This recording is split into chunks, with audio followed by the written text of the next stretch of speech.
바울은 지금 감옥에 갇혀 있는 상태에서 사랑하는 아들 디모데에게 편지를 지금 쓰고 있는 겁니다. 그런데 놀랍게도 그 감옥에서 나는 감사한다, 나는 감사한다 하는 그런 기도를 이렇게 아주 분명하고도 자랑스럽게 얘기를 하고 있습니다. 도대체 무엇에 대하여 감사한 것일까 하는 것을 우리가 좀 보게 될 때 여기 보면 한마디로 얘기하면 디모데 때문에 감사한다 그렇게 얘기를 했어요. 디모데에게 에베소 교회를 맡겨두고 자기는 계속 선교 여행을 하다가 이렇게 감옥에 붙들려 들어왔는데 이 디모데에게 유언처럼 생각하고 너 복음과 함께 이렇게 살아야 돼. 그리고 너 사명을 이렇게 감당해야 돼.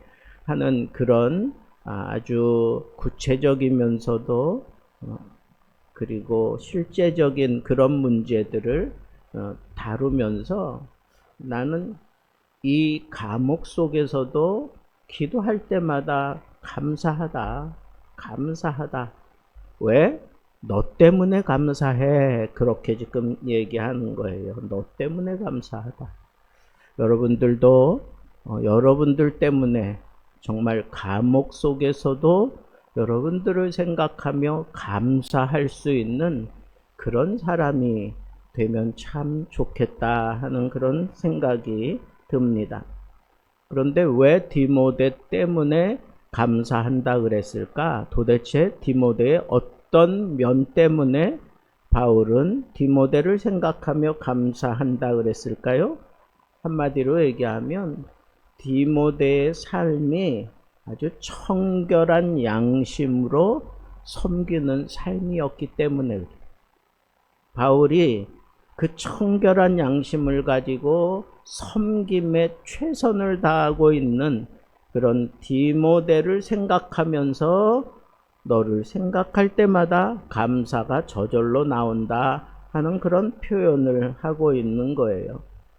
고난 당하면서 억울함 가운데에서도 하나님께 대한 이 감사가 기도가 그치지 않는 것은 디모데가 자꾸 떠오르고 디모데가 생각나기 때문에 그런 거예요.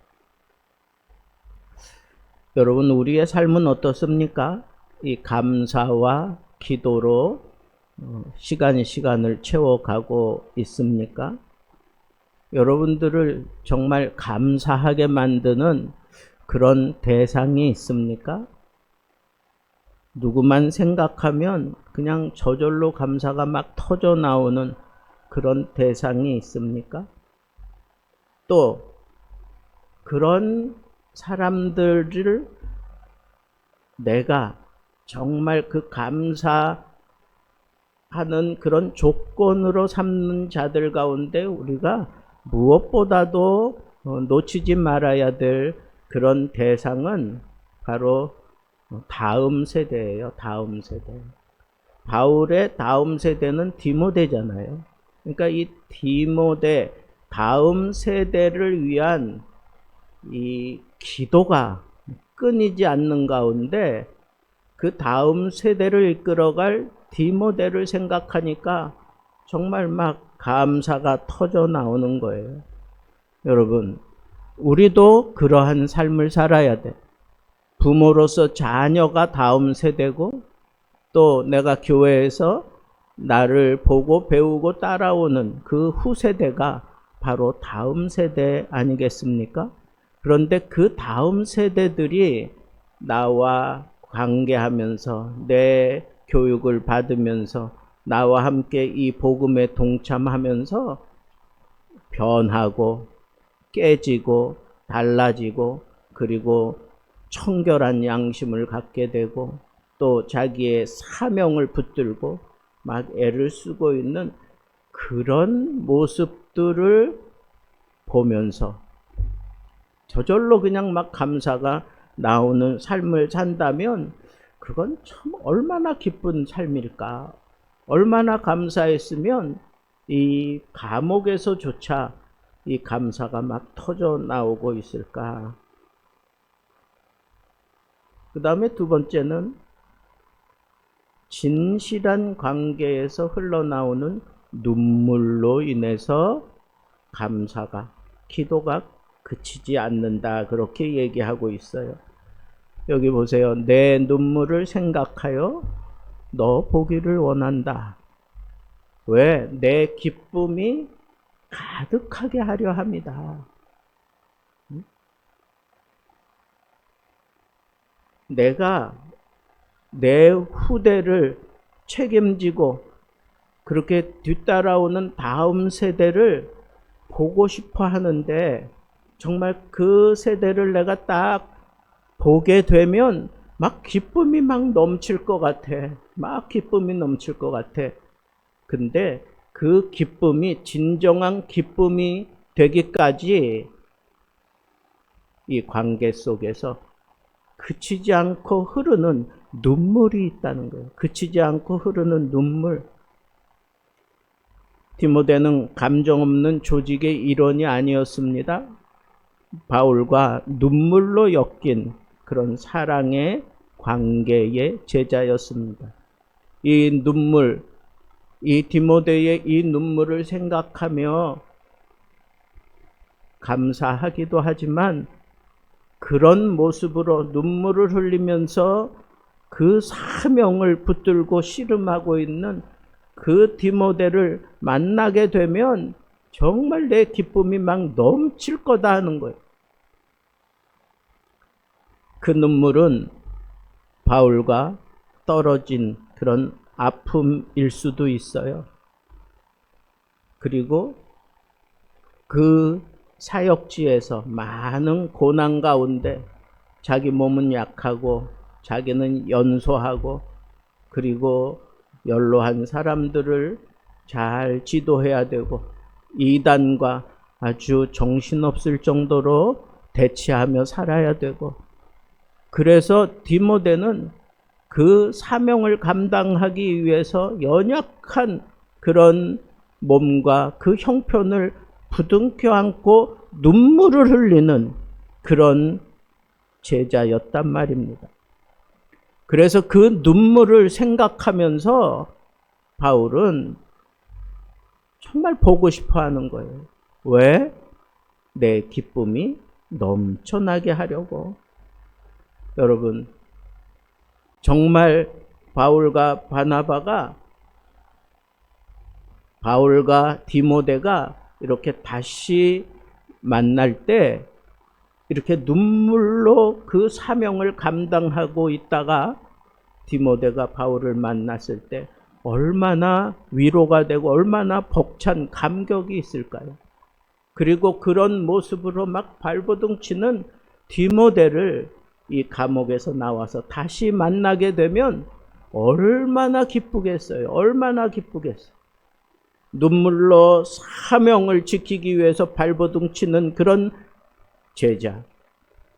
그 제자를 생각하며 그치지 않는 감사와 기도로 계속해서 기도하다가 다시 만나게 되면 이 기쁨이 넘쳐난다는 거예요.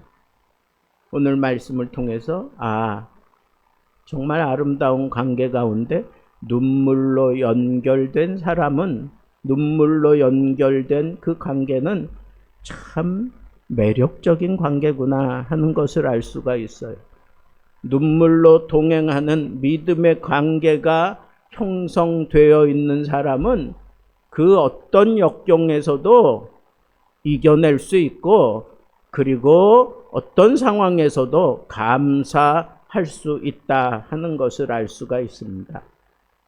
그런데 그런 기도하면서 감사하면서 사명을 붙들고 눈물로 그 자리를 버팅기면서 결국은 바울이 디모데를 보면서 기뻐할 수 있는 그 클라이막스는 어떤 것 때문에 그렇게 클라이막스에 이르게 되느냐 하면 너의 거짓없는 믿음이라 그래요. 너의 거짓없는 믿음을 생각함이라 그랬어요.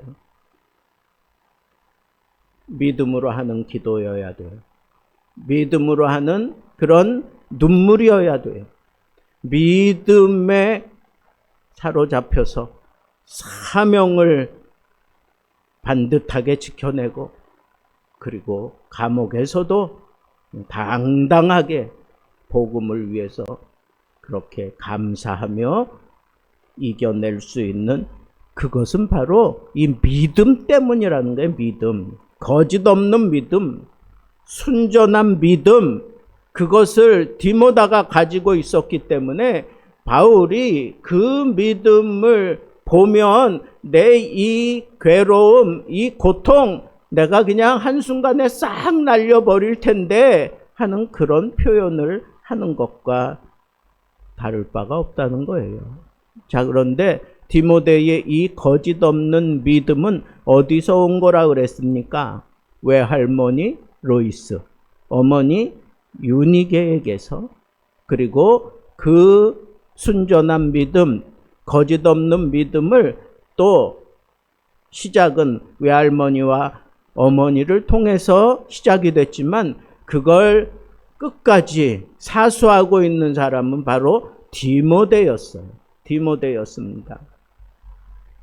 믿음은 가르치는 것을 통해서 터득되는 것이 아니라 삶을 통해서 저절로 내가 터득하게 되는 거다라고 하는 것을 우리는 알아야 합니다. 그래서 우리가 생각하는 그 믿음, 그건 뭐 생각하고 뭐 머리를 쓰고 막 그냥 어떻게 뭐 이성적으로 그걸 내가 취득하려고 해서 믿음이 생기는 게 아니에요. 믿음은 그냥 바라는 거예요.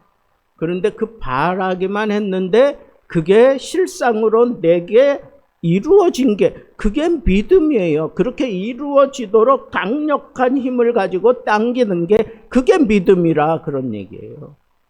이 믿음은 우리의 삶을 변화시켜요. 이 믿음은 우리의 이 모든 상황을 아주 당당하게 긍정시키고 있는 것을 알 수가 있습니다. 이 거짓 없는 믿음, 성경에도 나타납니다. 선지자 사무엘의 어머니 한나가 정말 통곡하면서 눈물로 정말 이 사무엘을 갈구하고 그러다가 결국은 사무엘을 얻게 되잖아요. 그리고는 그 눈물의 기도로 얻은 그 아들을 뭐 한치의 망설임 없이 그냥 어릴 때 성전에 갖다 주고 그 성전에서 자라게 합니다. 이게 뭐예요? 이게 믿음이 아니고는 있을 수 없는 일이다. 믿음이기 때문에 그게 이런 놀라운 다음 행보를 열어갈 수 있는 거예요. 그런 믿음으로 행했더니 하나님께서 사무엘 이후에도 또 자식을 허락하시고 사무엘은 그 시대에 꺼져가는 그 믿음의 등불이 되어서 이스라엘을 하나님 손에 그렇게 맡기는 위대한 선지자가 되었던 것을 알 수가 있습니다. 기도하는 어머니와 순종하는 자녀, 그 가운데에는 믿음이 있어요. 믿음으로 이어진 관계예요.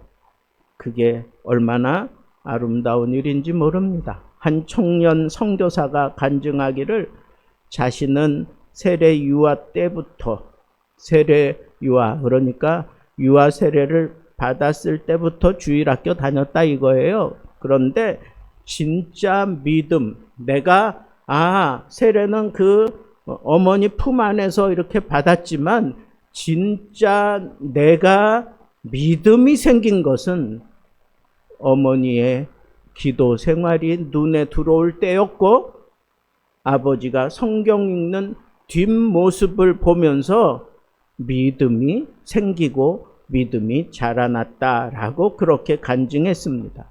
그렇습니다. 믿음이라고 하는 것은 이게 이성적으로 되어지는 게 아니라 이렇게 부모가, 선생이 자기 삶을 통해서 이렇게 전수하는 것임을 우리는 알 수가 있습니다.